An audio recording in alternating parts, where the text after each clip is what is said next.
something told me to come to the Joe and say, when I come to New York, I got to figure out a way to come rock with Joe and Jada, because these my guys. Yo, what up, y'all? This is Joe Crack the Dawn.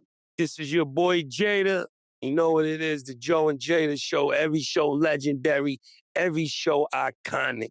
Pow. And you see my man got the links on. We crush it. Yeah. Damn, you love her. I got my brother Nadine in the bit. I'm gonna bring Nadine in like 2 minutes. Listen, today's guest. Roll out. Today's guest. Sheesh. When you think of today's guest, you gotta think of the South. You know what I mean? You gotta think of Atlanta. You gotta think of bars. You gotta think of swag. You gotta think of basketball. You gotta think of very family oriented. Even got Mama Love in the building. You gotta think of great businessman. Gotta think of somebody that does stuff for the community. Annually, yearly, daily. You gotta think of someone who was able to overcome adversity. He came in as a member of a group, bought himself out of his contract, came back solo, duct taped himself to a rocket ship, and took over the world. Ladies and gentlemen, make some noise for my brother, 2 Chainz. 2 Chainz. What's up, player? What's up, my brother? How y'all, man? What's good? I'm happy to be on here. The land of the A. That's right, man. Man, that shit is so prestigious to me. I tell them every time I go to Atlanta, I feel like home. You know, Restaurants. And you're a legend, huh? I thought you was gonna say the restaurants. I love everything about the A. I love everything about the A. And the fact that you didn't buy a house there when you back in the day when I was supposed to buy a house there. Like I was like Miami, Atlanta. You know what I'm saying? I owed to Miami 23 for I ain't have it like maybe I did. I wasn't. Listen, I'm a ghetto dude with some money. You know what I'm saying? I take baby steps. You know what I'm saying? Sometimes I was pulling the trigger. Sometimes I wasn't. But I love Atlanta. You're a major fixture in Atlanta. What's it like coming from Atlanta from day one? How many years you been rapping now and in your career? You've seen so many people blow up from Atlanta or before you. What's that like being from there? Just being from the city, I was able to see it evolve, go through many eras, go through heavy bass driven, heavy maybe dance driven to the trap, to, you know, all the different eras, but they all still very much remain in today's music, parts of it, like DNA from it. And just having Atlanta as your landscape coming up, I think builds resilience and also gives you discipline, and you got to be able to adapt. You know what I'm saying? Coming from Atlanta, like it's just any given day, these situations will change. So I think what am I trying to say? Being able to adapt is like an advantage coming from Atlanta. You know, once you leave the city, you're able to take the skill sets that you learned in the city and just apply to every room. I know I have. So every room I'm in is still like Atlanta's there with me. But that's the energy that I'm always holding on to. We're not from there, so I've always seen unity in Atlanta. That's how I've always felt. I always felt like these guys stick together, they push each other, they work with each other, they support each other. Tell me about the unity coming up in Atlanta. You know, what's that about? Collaborating is always like a good idea in the city, not just in music, but in business too. I think we're all open to working together in some sort of way. And that removes a lot of the pocket watching and the jealousy that you would see in other areas, because of the fact that we are open to share LLCs or share a mic booth. So, you know, music is just an extension of the energy that the city has as far as working together and being collaborative. How do you feel after Duffel Bag Boyz. For those that don't know how long you've been on the Grizzly, doing your 1-2, it seemed like right after that, the elevator was stuck on the up arrow fade. Yeah, man. Just, man, my commitment and my resilience, man, I'm self-motivated, you know, like you can't buy the motivation. You can't buy ambition, you know what I'm saying? So through my self-evaluation, man, I get up and I just got that energy like I'm him and I can just reach heights. And early on, I was one of those that was arrogant before I got in the game. I used to look at everybody in the game, look at, you know, all my peers and be like, I can get with this person, I can get with this person. And as soon as I got in the game, I became more humble because I saw like the arrogant people, how they're perceived, Energy. how it kind of played out over time. Like the arrogant on the way up, they rub people the wrong way, and then on the way down, people don't care much about them because they remember how you made them feel. And so I kind of dimmed my arrogance once I got in the game, but it's still very much internal, you know what I mean? And when I got in, I just had so much to prove to not just everybody else, but to myself, you know what I mean? I ask people all the time, like, you knew you was gonna be this? Like, people that's in our shoe, like, when did you know you was gonna be a rapper? Because I felt like I was gonna be something. I always knew I was gonna be something, you know what I mean? And I always knew I was gonna be successful.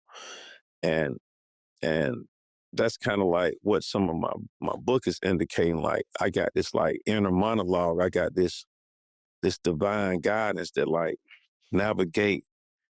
It's like my navigation. It just leads me to success, man. Speaking on the book, The Voice in My Head is God. Yeah. What a title. Title was amazing. Untackable is captivating.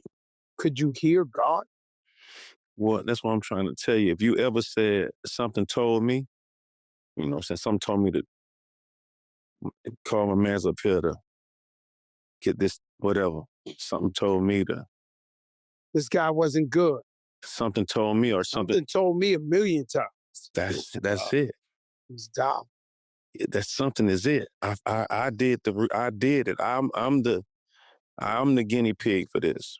I done listened to this book. When I ain't listened, I done had different outcomes. When I've listened, I just been, you know what I'm saying? It's just been like, and it's the thing is, it's not like a loud voice, but it's clear.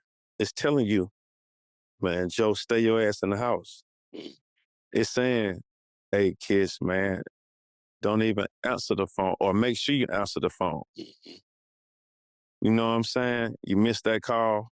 Your homie texts you from prison. Man, this such and such. Man, something told me, I don't answer calls. I don't know, man. Something told me I should have answered the call. You know, I done missed my, whatever that is. So I'm in the book just using examples of how that is God. The title, The Voice is my conscience, intuition, gut feeling. You know what I'm saying? Gut feeling. Something told me to get out of here. Something is time to go. I'm one of those people that just leave places. I'm really one of those people. I'm rolling. It's time to go. Something just tell me it's just time to go. Like, it don't mean somebody finna shoot up the place. It's a gut feeling. It just be like, shoot up the place. but it just mean like, give a fuck. Yeah, Somebody shoot up the place. So when I'm putting something out to the world, this is like something for my community to try to tell a player, like, it's okay to like hush down the noise and listen to that voice and actually believe it. Like, the voice is like, it warns you before it. I mean, it comes before trauma, ego, fear, any of that stuff, right? But you can't see what it's trying to. So you got to kind of have faith on like whatever it's trying to tell you, right? Because it's like, hey, I'm telling you, keep straight. But you don't know why it's telling you to keep straight instead of turning left, you know what I mean? And I tell you, I have this voice and I almost feel like, man, people ask me, like, bro, you always coming up with something. How you come up with this stuff? Like, now I'm just going to tell people in the book, like, this is really how I've been operating so long. It's almost like a secret. It's not a secret, but this is how I've been moving, whether you believe it, operate in those terms or not. But I have this compass, this internal compass that helps me make decisions daily, from business decisions to what I'm aware of, everything, bro. You know, when it happens to me, well, for years, I didn't know God was sending me messages and stuff like that. And then once I noticed that whenever I can't sleep, because I can sleep anywhere, shit can be, I'm sleeping. Yeah. When I can't sleep, No, now I know. I've been through it enough that now I be like, Yeah. all right, God, what you trying to tell me? Yeah. So I start thinking of everything, and then that's how I come up with like a plan, whether it's business, life, family, whatever. When I can't sleep, now I'll be like, all right, what you trying to say? Because, I know I can't sleep. Could you try and let me know Mhm. something?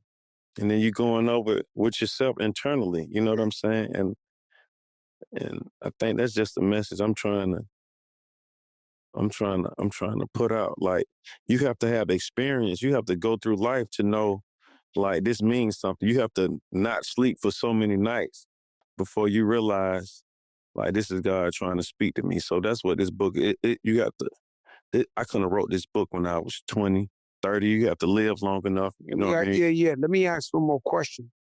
People so selfish, Mm-mm. right? What made you share this in your book with the world and let people know what you know? What's your secret to success, your drive to success? What made you share it with the world? Because a lot of people, I'll tell you my story about it. Kiss heard it 100 times, but I'll tell you my flip side of the story. But Mm. what made you say, yo, I'm gonna share this with the world?